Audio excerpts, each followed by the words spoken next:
What's going on YouTube? Welcome back to another Division video. Today we're going to be talking about my 6-piece classified striker build for PvP. Now a couple things just before I go ahead and get into the build. I want to let everyone know the current patch live right now in the Division is 1.8.3 at the making of this video. And strikers did receive a nerf in this patch for PvP, but we'll talk more about that later on in the video. And also everything you're about to see here in the build in just a moment is 100% optimized, so just keep that in mind moving forward. So let's go ahead and get into the build. So to start off with, I'd like to run the build with 4100 firearms and 9000 stamina, and we don't spec anything into electronics and leave that at just under 3000.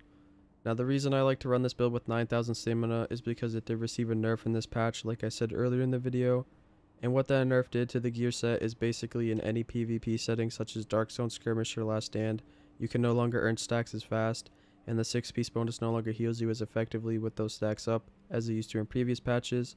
So my way around that is to simply stack more stamina, because at 9000 stamina you're getting more healing per second than a 6000 stamina build. So I recommend 9000 stamina for this meta, especially because the time to kill in this patch is so long, and that extra survivability will be greatly appreciated, especially if you run solo. Moving into the weapons now, I like to run a lightweight M4 as my main weapon. This is a really good high-end assault rifle and I highly recommend it for PvP. If you can't get your hands on a good lightweight M4, I would recommend a LVOAC. It's also another good high-end assault rifle, which is also identical to this lightweight M4 in every way except for its recoil pattern, so it's really just down to your preference on what you want to use. So for the weapon talents, we run Vicious, so critical hit chance is increased by 10% while having more than 2 segments of health. Deadly, so critical hit damage is increased by 15%. And Competent, so weapon damage is increased by 10% for 15 seconds after using a skill. Just make sure that Competent is in the third weapon talent slot. Then into the attachments. For the optic, we use a C79 scope with critical hit damage, critical hit chance, and stability. For the magazine, we use an extended mag with magazine size, critical hit damage, and rate of fire. Make sure you have rate of fire here in replacement for critical hit chance. It's a lot more valuable, especially in PvP. For the underbarrel, we have a small grip with critical hit damage, stability, and optimal range. And for the muzzle, we have a loud vent brake with critical hit damage, stability, and headshot damage. So for the secondary, we run the Showstopper. This is an exotic shotgun, and the main reason we use it is because its ability to earn stacks fast. So like I said earlier in the video, strikers receive the nerf via the form to earn stacks as fast. So the way around that is to use this weapon because for anybody who doesn't know, shotguns have the ability to earn 8 stacks per shell hit. So the nice thing about using an automatic shotgun like the Showstopper is you can build up stacks faster in this meta than using any other weapon. So I highly recommend using the Showstopper with Striker, especially in this meta. So for the talents, we run Deadly, so critical hit damage is increased by 15%. Unforgiving, so missing health segments increase your damage. 1 missing segment plus 10%, 2 missing segments plus 25%. And then the Showstopper talent, which they all come with. So your accuracy with this weapon is increased the fewer shells you have left in the magazine. And then for the weapon attachments, for the optic we run a pro red dot sight with critical hit damage, headshot damage, and critical hit chance. And for the underbarrel we run a small grip with critical hit damage, accuracy, and stability. For the sidearm we use this blue level 6 pistol. Now the main reason we use it is because it's good for farming our ult and skills back faster with, which is crucial in PvP. So on this weapon, we run Determined and Cool-Headed for talents. So with Determined, killing a target reduces all skill cooldowns by 7.5%, and with Cool-Headed, performing a headshot reduces all skill cooldowns by 5%. So these talents both apply to your ult as well, and the main reason we use it is because being level 6, it unlocks these two talents which normally have too high of electronic requirements to be unlocked on it. So the whole point of using this pistol is just to farm the ult and skill back faster, which is crucial in PvP. Getting into the gear now. On the chest piece, we have the main rolled stamina. The majors are EDR and health, and then the minor is ammo capacity. And then for the mods, we have 2 stamina mods, both with critical hit chance on them. On the mask, we have the main rolled stamina. The major is critical hit chance, and the minor is burn resistance. And for the mod, we have a stamina mod with critical hit chance on it. On the knee pads, we have the main rolled stamina, the major is health, and then for the minors we have shock, bleed, and disrupt resistance. A better roll here would be burn in replacement for disrupt, but that'll do for now. And then for the mods, we have a stamina mod with critical hit chance and a performance mod with pulse critical hit damage. On the backpack, we have the main world stamina. The major is stability. Now this is where you can play around with the build a little bit. If you want a little bit more health, you can roll health here. And if you want to do a little bit more damage, you can roll critical hit damage here. However, I do prefer the stability, so you can play around with that if you want.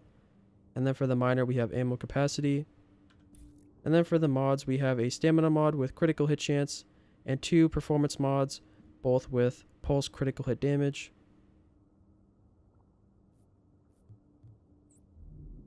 On the gloves, we have the main world firearms. For the major, we have critical hit damage, assault rifle damage, and critical hit chance. And for the holster, it's rolled all across the board. The major is critical hit chance, and we have 1 performance mod on it with pulse critical hit damage. So that is going to do it for the weapons and gear in this build. Now the only thing I would maybe experiment around with a little bit would be the actual gear mods themselves. So I'm running 5 stamina mods, all with critical hit chance, giving me that extra 5% critical hit chance, therefore helping my DPS out a little bit. However, if I was having a hard time fighting Predator Mark players, for example, I would probably swap those stamina mods out for ones with EDR on them, just to have some extra survivability, but you can mess around with that. So moving into the skills now, for my first skill, I like to use the Pulse with the Scrambler modification on it. So what Scrambler does is the Pulse protects the user and all allies from hostile pulse scans. This is super beneficial, especially for solo players. So basically people can't find out where you are and they can't get that extra critical hit chance and damage on you because you can't actually get pulsed. I recommend solos use this no matter what, and if you do decide to run in a group, at least one person in the group runs Scrambler. And also with all the performance mods on the build, we're getting an extra 8% critical hit damage here for a total of 15.3% critical hit damage, and we also get 7.3% critical hit chance with Scrambler, so it's not too bad. So for my second skill, I like to use the support station immunizer. So what it does is it drops a recovery station that removes status effects and makes the allies immune while within the affected area. So basically this is going to be your primary way for removing status effects, which are going to be plaguing you in PvP. So I highly recommend using the immunizer. So if you're fighting a Predator Mark player, for example, and he hits you with a bleed, all you have to do is drop your immune station and it will immediately erase the status effect. Or if someone is using a shock turret and they put down the shock turret, all you have to do is put down your immune box and just stay within the radius of the immune box and the shock turret can't actually shock you. So super helpful for fighting against status effects or just erasing them in general. Another thing about the immunizer is it did receive a nerf in this patch. So in previous patches you were able to drop the box and then immediately blow it up and receive a third of your health back. However, in this patch in 1.8.3 they nerfed it, so you have to leave the box down for a little bit longer before you can actually receive a good amount of healing from it. So I just recommend that if you put the box down, try to leave it down for at least 10 seconds before you blow it up. That way you actually get a good amount of health on return from it. And lastly, we have our ult. I use Recovery Link, pretty self-explanatory because I mainly PvP solo. So basically when you reach 0 health, you receive 40% of your health back instantly. Or you don't have to be at 0 health. As long as you proc the ult, you receive 40% of your health back immediately. And then you heal 80% over time. So you will receive an overheal from this ult as well. I highly recommend solos use it, and at least one person in a group, if you do decide to group play, at least one person in a group uses Recovery Link. Highly recommend it. Now lastly, onto my talents. So for the first talent, I use Adrenaline. So a medkit now gives 7 seconds of immunity from status effects. So basically this is really nice because if you're fighting like a Predator Mark player and you pop a medkit, they can't hit you with that bleed for another 7 seconds. Or if someone puts a shock turret down, pop a medkit, and then now that shock turret can't shock you for 7 seconds, so it's super beneficial. However, if you don't want to go with Adrenaline and get that 7 seconds of immunity, I would recommend going with Strike Back. So with Strike Back, you reach low health to reduce active skill cooldowns by 20%. Pretty self-explanatory. When you reach low health, your skills come back faster. Now these other 3 talents I recommend no matter what for PvP. So we have Critical Save for the second one. So we'll use a medkit during low health to increase damage resistance by 20% for 10 seconds. I recommend Critical Save no matter what you're doing in the game. That extra 20% of damage resistance for 10 seconds, you just can't beat that. Recommend Critical Save no matter what. Then for the third talent, we have Precision. So headshot a hostile to pulse them for 10 seconds. So this is really nice because in a PvP fight, if you can at least hit one headshot on your opponent, you're going to highlight them or you're going to pulse them. So basically now you can see them even if they start to run away, and you're also going to get that extra critical hit chance and damage on them, therefore just helping your damage output on them. Super beneficial. And then on the move is our fourth talent, so kill a hostile while moving to reduce incoming damage by 15% for 10 seconds. Highly recommend on the move because you're going to be moving constantly, especially in PvP. You're not going to be too stagnant. And also, who doesn't want that extra 15% damage resistance for 10 seconds after you kill something? So super beneficial. So again, if you didn't want to run Adrenaline, you could run Strike Back. However, for PvP, I highly recommend Critical Save, Precision, and On the Move. So that is going to do it for the skills and talents. So now we're back in the inventory, and I'm going to show you the stat page for my Lightweight M4 and my Showstopper in my Character tab. So remember that we're at 4100 firearms, 9000 stamina, and 3000 electronics. So my Lightweight M4 has 17,000 base weapon damage. We have 32% critical hit chance with it, and we do 117% critical hit damage. We have 81% headshot damage, no accuracy, 55% stability. Now remember with the backpack, like I showed you earlier, we have stability rolled as the major on it.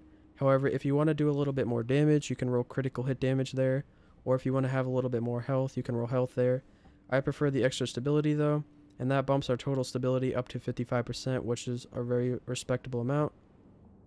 29 meters of range. The reload time with the Lightweight M4 is 2.9 seconds. We have assault rifle bonus damage from the gloves.